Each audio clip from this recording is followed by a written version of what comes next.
My wife left me for another man, and I was left broken, but her mother comforted me, and we ended up together. Now she came back begging, but I shut the door on her. When I was 20 years old, I never would have imagined that I would end up in the position I am in today. If someone had described to me the path I would travel, how I was going to meet my wife, the bond one forged with her mother, and the series of twists that would lead me to become a couple with the person I would have least expected, I would not have believed it. However, life is full of surprises, and sometimes reality surpasses any preconceived idea. I speak from the honesty of my experience, recounting point by point how I stumbled and found comfort in the most unexpected person. My name is Alan Robbins. I was born in the state of Michigan, in a peaceful environment. My childhood passed without major ups and downs, with parents who treated me well and a stable home.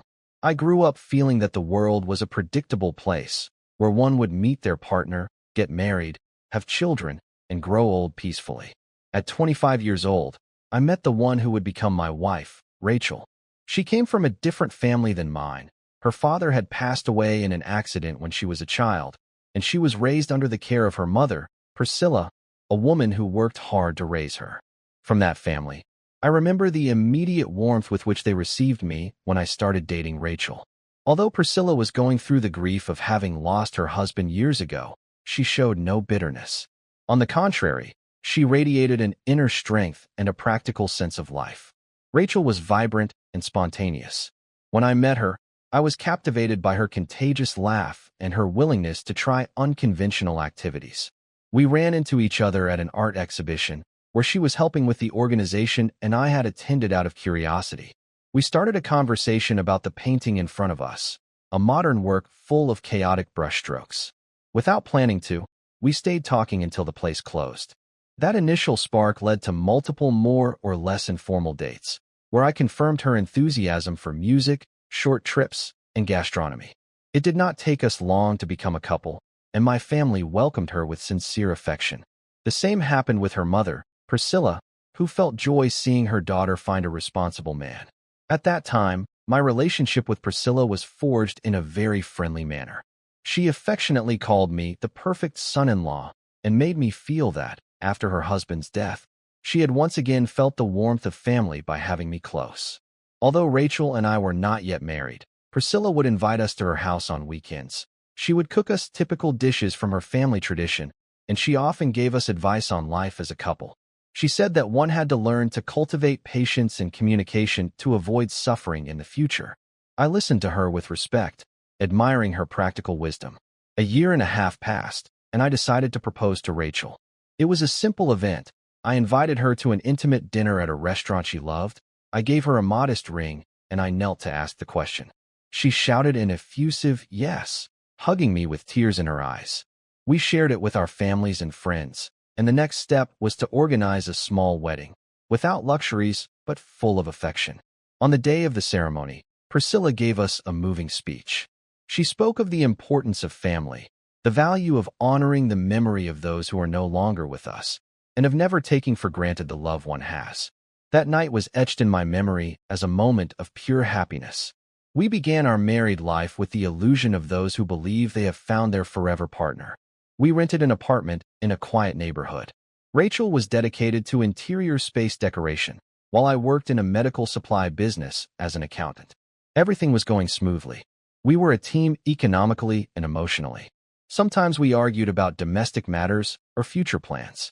I was more conservative, she was more adventurous, but nothing out of the ordinary. During that time, the relationship with my mother-in-law remained cordial and close. She lived about 15 minutes away by car, and we used to visit her.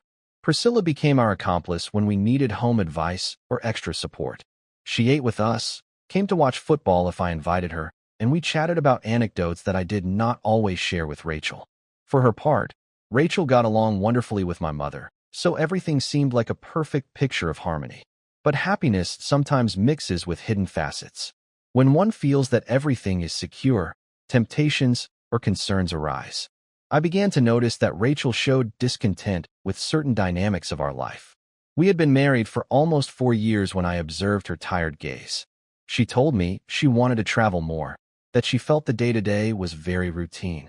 I immersed in my work obligations and my savings plans to buy a house, did not understand her craving for adventure. Still, I tried to please her with weekend getaways or outings with friends, but something was not sitting right with her, a kind of dissatisfaction that I could not identify. Shortly before our 5th anniversary, Rachel began to frequent a group of very dynamic people she met in a painting workshop. At first, she told me about it with enthusiasm. They are very fun people. Sometimes we go out dancing. I saw no problem. I thought it was normal for her to have friendships and distractions. However, I noticed that these outings became more frequent and she would arrive later than usual. If I asked her, she would respond evasively. "Do not be so controlling. I am just having a little fun." On my side, I trusted her word, without suspecting an underlying story. When I happened to mention it to Priscilla, she reminded me that Rachel had always been a restless spirit, that she needed stimuli to feel alive. She advised me not to overwhelm her with unfounded jealousy. The truth is that, as the months went by, Rachel's attitude became hermetic. I noticed that her phone showed messages that she would not let me see. She made plans on the spur of the moment and did not invite me. It made me a little suspicious, but I did not want to make a drama out of it. My mindset was to believe that if you marry someone, you trust that person. It was a huge mistake not to pay attention to the signs. One morning, she called me from her work to tell me that she would stay over at a friend's house that night because they had an art project to finish. I agreed, with a tingle of uncertainty. I never would have guessed the outcome. A couple of days later, she returned home with a different look. She looked me in the eyes and, suddenly, dropped the bomb. "I am leaving, Alan. I am sick of this monotonous life. I met someone. I want to experience something new. Do not ask me for explanations. I am leaving." I think it took my brain a few seconds to process those words. I felt an emptiness in my chest, a chill. I wanted to scream at her that she was crazy, that she could not throw away our marriage for an impulse. I tried to hug her, but she pulled away and said that she had already decided. Overnight, Rachel packed clothes and suitcases and left, leaving me stunned. When I asked about her mother, she replied that she had already told her and that Priscilla would understand. I tried to call her on the phone, but Rachel did not answer. Just a brief message, "Take care, goodbye," was the last thing I heard from her. For weeks, I felt shattered. I was left with a ring, a half-empty apartment, and a heart in pieces. I could not explain how, suddenly, the woman with whom I thought I would build a stable future chose to run away with someone else.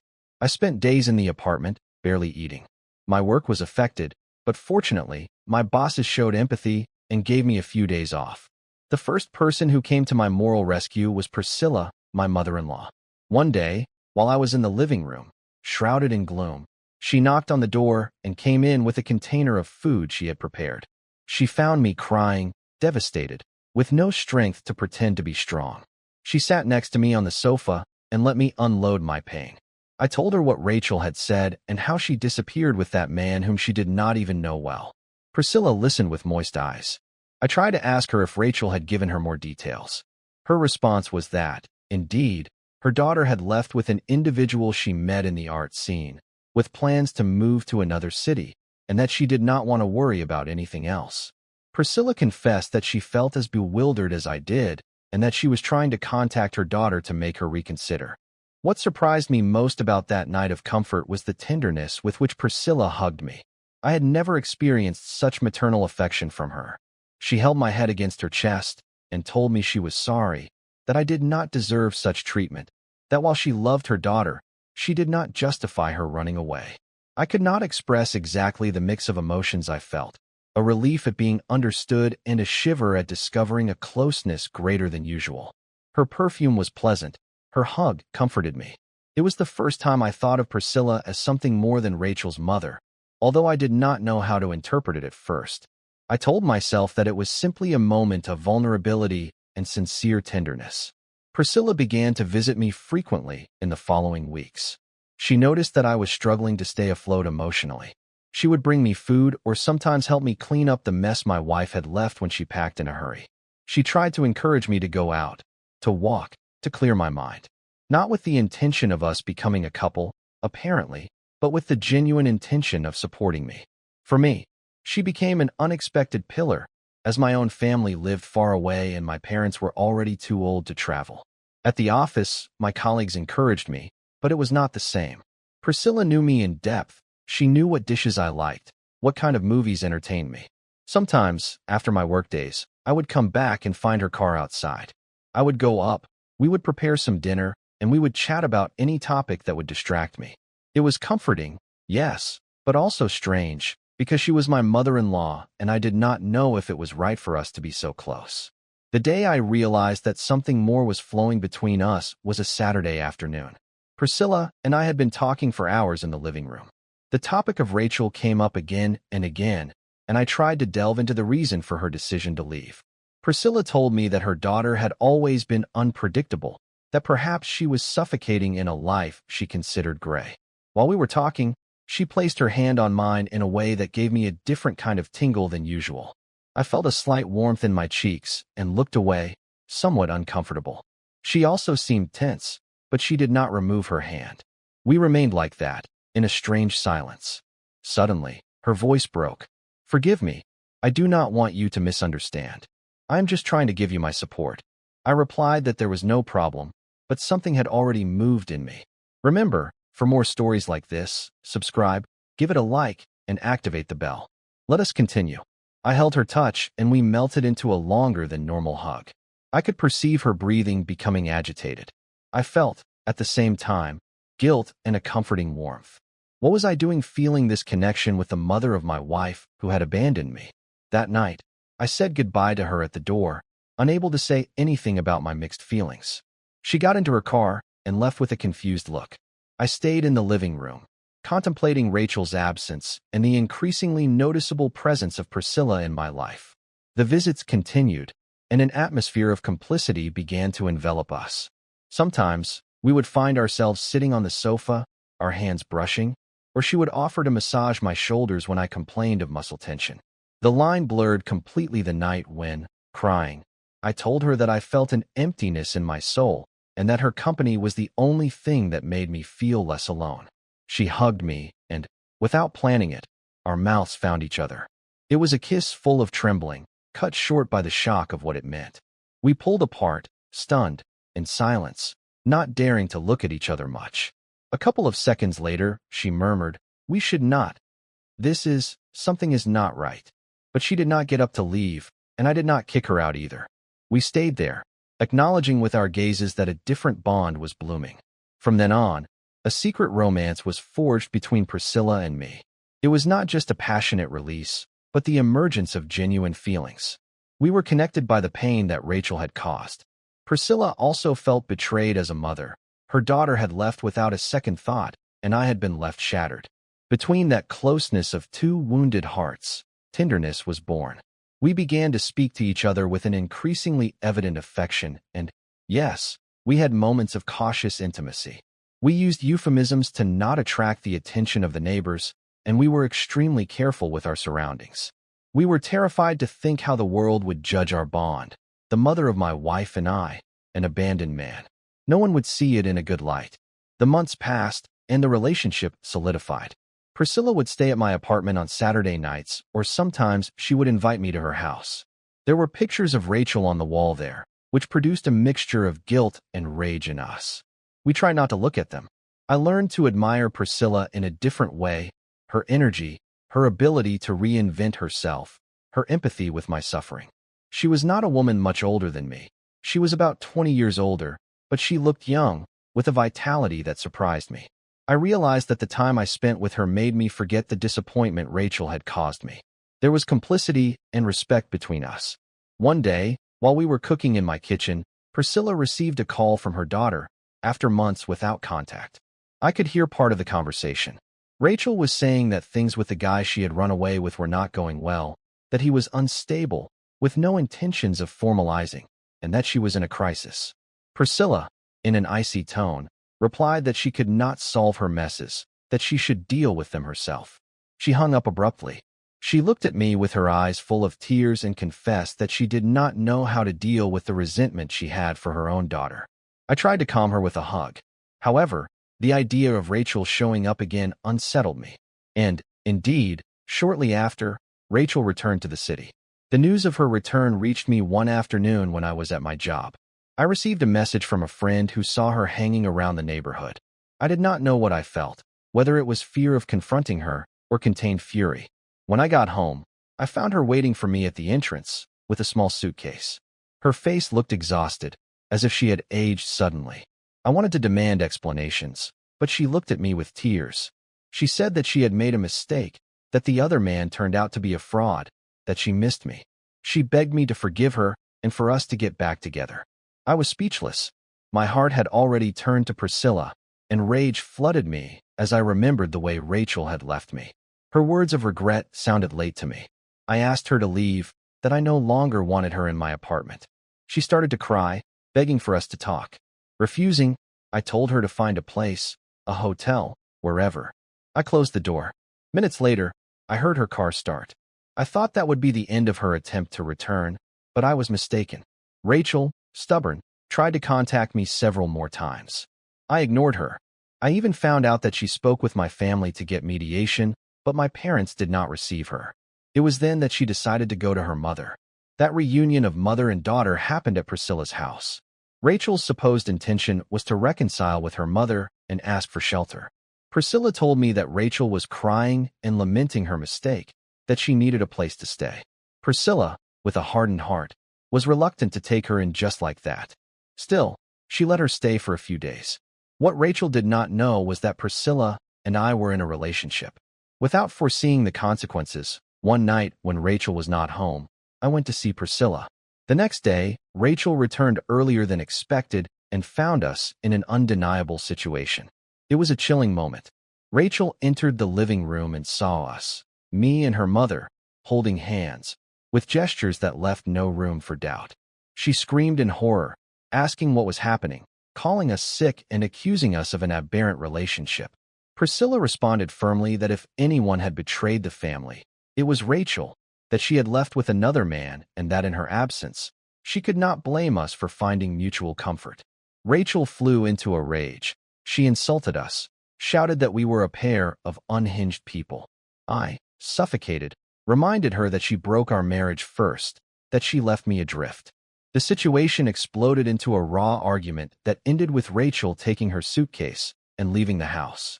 As she left, she threatened to make our lives impossible and to tell everyone that her mother and I were some kind of monsters. Despite the storm, Priscilla and I decided to face it and maintain our union. For me, Rachel had lost all legitimacy to judge me, since her act of leaving with another man destroyed the marriage before my bond with her mother appeared. The truth is that people would not see it that way. We knew there would be gossip and moral condemnations, but at that point, our affection was above the rumors. Without hesitation, I made the decision to start the divorce process with Rachel. She did not want to remain legally tied either, although she acted with rage and resentment. The legal battle dragged on with discussions about assets and accounts. We ended up with the division of the little we had and signed the separation papers. When we made it official, Rachel spat some hurtful phrases at me, saying that she would never forgive me the outrage of getting involved with her mother. On the other hand, Priscilla offered me sincere understanding, recalling that her daughter was the first to break the ties by running away with that stranger.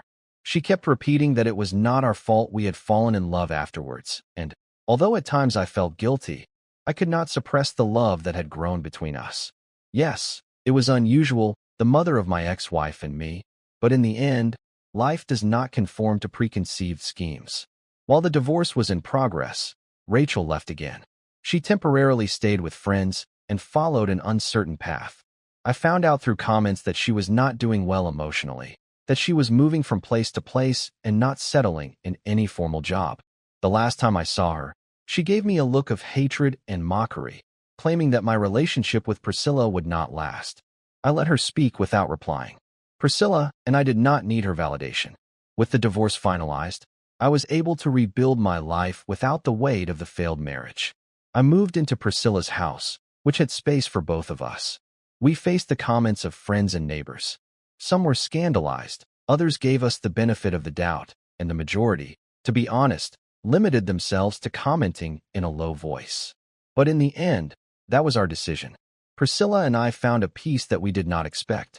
We started going out to public places without hiding, and if someone asked, we explained simply that Rachel had broken the marriage and that over time, her mother and I discovered an emotional bond. Everyone interpreted the story in their own way, but we no longer cared much about others' opinions. A couple of months later, we found out that Rachel, in a fit of rage, had rushed to slander us on social media, telling her biased version of how we had betrayed her. Again, we considered the option of ignoring those rumors, and that is what we did. Whoever wanted to believe her could do so. For my parents, it was a big shock, but I told them everything calmly, and, although they were surprised at first, they ended up showing me their support. My mother, with more open-mindedness than I would have expected, pointed out, "The important thing is that you finally found someone who appreciates you and does not abandon you." And indeed, Priscilla and I formed a more stable home than anyone would have predicted. After a while, Rachel and I completed the divorce process in court. She, at the last hearing, looked broken, without concrete plans. She limited herself to signing the papers with resignation and blurted out a "good luck with my mother. I hope you can stand her old age," in a sarcastic tone. I replied that I wished no harm to anyone. She left without looking back. That was the formal end of our marriage, and with it, I closed a cycle full of pain, betrayal, and unconventional decisions. Life with Priscilla flows with normality. We are both adults who support each other in the day-to-day. She is a few years older than me, but we share tastes, projects, and a philosophy of living without letting ourselves be tied down by what others will say. There will be those who judge it as unbelievable, scandalous, but that is our reality. Sometimes we look at old photos in which Rachel appears, and we are invaded by nostalgia for what could have been and was not. But at the same time, we confirm that we chose to be together out of love and mutual understanding, not out of a capricious whim. I have learned that there are no simple stories when it comes to human bonds. My ex-wife abandoned me in a fit of seeking excitement and ended up miserable. And I, who thought I was the absolute victim, found an unexpected connection with the mother of that same woman. Calling it a happy ending is perhaps an exaggeration, as we carry many scars, but we can say that we are two people who, after the pain, chose to support each other. It was not us who broke the marriage pact first. We were the result of a shipwreck that united us on the coast of loneliness. Thus concludes the anecdote, without further embellishments. Rachel left with another and failed. She came back repentant, but discovered my relationship with Priscilla. She called us crazy, she did not understand us, and we ended up staying with each other, while she was left adrift. I do not intend to present this as a model to be imitated. It is simply the testimony that in life there are unusual stories that defy conventional logic. Often, love blossoms in the least expected soil, and broken loyalty can lead to unsuspected paths. For me, the past closed with a divorce, and the present is built on a true affection with the woman I once only saw as my mother-in-law, and who is now my partner on a path that no one would have predicted.